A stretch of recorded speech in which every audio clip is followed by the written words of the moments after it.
Welcome to our channel. Please hit the subscribe button so that you'll be notified whenever our new video comes out. A Streetcar Named Desire is a Pulitzer Prize winning play by the American playwright Tennessee Williams. This 11-scenes, psychological realism drama is set in a blue-collar neighborhood in the Elysian Fields in New Orleans. The play begins with Blanche Du Bois, a delicate English teacher from Laurel, Mississippi, coming to visit her sister, Stella Kowalski, in New Orleans. Even though they haven't been in touch much, Blanche plans to stay at Stella's place for a while, as she has a big suitcase. Blanche explains to Stella that they lost their family plantation, Belle Reve, after all their relatives passed away. She also says she's on leave from teaching because of her anxiety. Blanche doesn't have enough money for a hotel, but she doesn't like Stella's small 2-bedroom downstairs apartment at a corner building of a noisy, working-class neighborhood. Stella's Polish husband, Stanley Kowalski, who works with car parts supply, doesn't like Blanche because she pretends like she's better than them. Stella left her elite background to be a deferential wife to a brutish Stanley, and she's even pregnant with his baby. After rifling through her trunks, Stanley thinks Blanche cheated Stella out of her inheritance. Presenting the bank papers, Blanche admits that they lost Belle Reve because they couldn't pay the mortgage, showing she's in financial trouble. She also drinks a lot, which she hides from Stella and Stanley, hinting that she's not doing well. Stella and Stanley's marriage, which seems strong at first, starts to show problems when Stanley has a rowdy poker game with his friends, Steve and Mitch, at their apartment that night. Blanche makes Stanley angry, particularly when she starts getting close to his friend Mitch. Mitch disappears into the bedroom with Blanche to talk, enraging Stanley off, who storms in and throws the radio out the window. When Stella defends Blanche, Stanley hits her. The other guys stop him, the poker game breaks up, and Blanche and Stella go to their upstairs neighbor Eunice's apartment. His friends sober him by drenching him in the shower. Shortly, Stanley feels bad and asks for forgiveness, and to Blanche's unease, Stella goes back to him and embraces him. Mitch meets Blanche outside and comforts her. The next day, an agitated Blanche persuades the beaming Stella to leave Stanley for someone better. She suggests they contact the Dallas millionaire, Shep Huntley, to escape New Orleans. But when Stella laughs, Blanche admits she's penniless. Stanley overhears their conversation and threatens a worried Blanche with rumors about her past. One evening, while waiting for Mitch alone, a young boy comes to collect money for the newspaper, but Blanche doesn't have any money, yet she flirts with him and kisses him. When Mitch arrives, they go on their date. When Blanche returns, she's tired and worried about the rumors Stanley hinted at. She tells Mitch about her tragic past. Her husband killed himself when she rebuked him after finding out he was homosexual. Mitch shares his own previous sad love story, and they find comfort in each other. A month later, on Blanche's birthday in the afternoon, while Stella was preparing a dinner for Blanche, Mitch, Stanley, and herself, Stanley comes in to announce that he has learned of Blanche's disreputable past. She had shifted to a sleazy Hotel Flamingo after losing the Du Bois home, but was evicted due to her several sexual affairs. Moreover, she was fired from her teaching position after being caught having an affair with a 17-year-old student by the school principal. Stella is really shocked when she finds out that Stanley has been sharing Blanche's wretched past with their friend Mitch. They were supposed to have a birthday dinner for Blanche, but Mitch doesn't show up. Stanley makes it clear to Blanche that he knows about her past and gives her a one-way bus ticket back to her hometown in Laurel. It looked like their family might fall apart because of Stanley's spitefulness, but Stella goes into labor, which stops the fight from happening right then. A few hours later, a drunk Blanche was alone in the apartment when a drunk Mitch shows up and echoes the rumors he heard from Stanley. Blanche admits the truth, but she also tells how lonely she felt after her husband died. Mitch states that he can't marry her as she isn't suitable to live with his mother. He tries to force Blanche for sex, but she makes him leave after screaming "Fire! Fire!" to draw the attention of people outside. Afterward, Stanley comes back from the hospital and finds Blanche more intoxicated. She tells him that she's leaving New Orleans with Huntley, who used to like her and is now super rich. But Stanley knows that Blanche is making up this story. Even though he's happy about having a baby with Stella, Blanche rejects Stanley's offer to celebrate. He blocks her way when Blanche tries to walk past him, making her so scared that she breaks a bottle on the table and threatens to hit Stanley. He clutches her arm and declares they had this date with each other from the beginning. A physically strong Stanley carries a struggling Blanche to the bed. The palpitating music signifies that Stanley sexually forces Blanche off stage.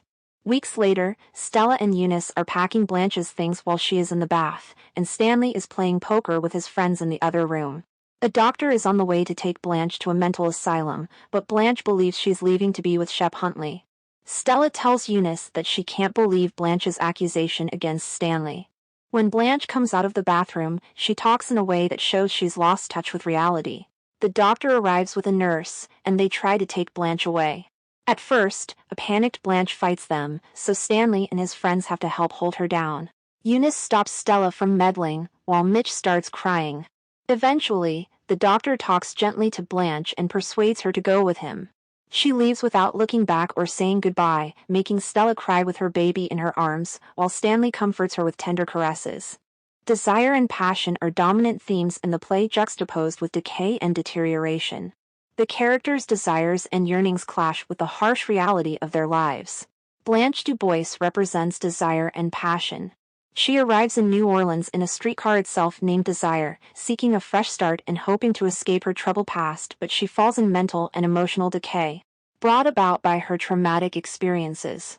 Blanche's disgust at her Alan, her husband's passionate affair with a young man, led to his suicide, haunting her with guilt and contributing to her eventual mental breakdown. Her romantic desires clash with the decay of her sanity. This deterioration is mirrored in the decaying state of the Kowalskis' fading apartment where she resides.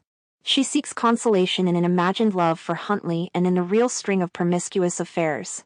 On the other hand, Stella and Kowalski's tumultuous marriage hangs on their wild sexual chemistry.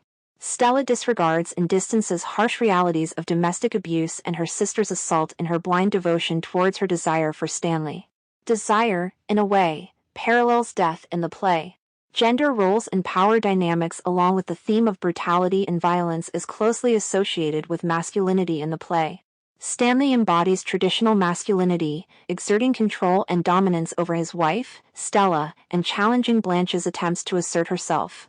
In the play, Stanley represents masculinity that is linked with physical strength, power, and aggression, through his bright-colored shirts and violence. Stanley's aggressive behavior and physical violence towards both Stella and Blanche are manifestations of his masculinity. The poker night scene when Stanley strikes Stella and his assault on Blanche demonstrates the brutality and aggression present in his character. He has the power to make decisions like rifling through Blanche's trunks or exposing her immoral past. On the other hand, femininity means relying on men, as Stella depends on Stanley, and Blanche relies on Shep Huntley, Mitch, and the doctor. Blanche's ending dialogue demonstrates this notion as she utters, "Whoever you are, I have always depended on the kindness of strangers." Stella's demure submission to Stanley highlights these dynamics. Blanche, in contrast, represents a fading Southern belle struggling to maintain her femininity and control in a changing world. The theme of reality versus illusion is pervasive throughout the play. Blanche consistently creates illusions to escape the painful realities of her life. She dresses up her fancy past and pretends to be someone she's not, and takes long baths to escape confrontations, like the deaths of family members, Alan's suicide, loss of Belle Reve, and other traumatic events. Blanche's fabricated stories about her aristocratic background and her pretense of purity and innocence are illusions she uses to mask her promiscuous past, which eventually crumbles in the face of reality.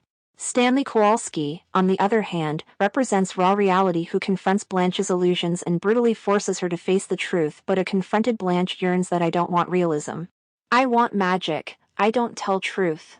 I tell what ought to be the truth," thereby fabricating her own fabric of reality in which she had a rich suitor in the form of Shep Huntley. Isolation and loneliness are tied to the mental instability of the characters. Blanche's arrival in New Orleans is driven by her need for companionship and a sense of belonging. Blanche's loneliness is palpable as she confesses to Mitch, a potential suitor, that she is a lonely girl searching for love and understanding. However, as her past is revealed and her illusions shattered, she becomes increasingly isolated, leading to her mental breakdown. A Streetcar Named Desire is brimming with symbolism that reflects the psychological characterization.